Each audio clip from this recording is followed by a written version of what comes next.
Here's another great time saver, OE Order Billing and Invoicing.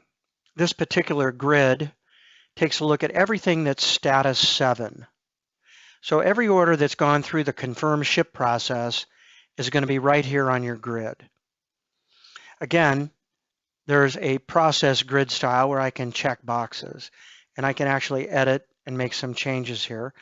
But watch what happens. I can take an order from a status 7 to a status 8 to a status 9 very quick. Order billing and invoicing. Again, these are all my orders.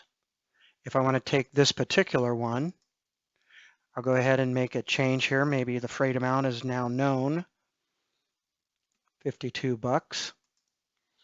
And I'll go ahead and do the billing. I just moved it to a status 8. I'm going to go ahead and say, yes, I want to invoice it. And it will go ahead and call up an invoice for me automatically.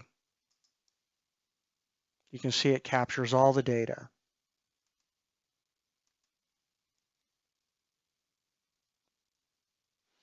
I've got another sample invoice to show you. This is just another copy in Crystal.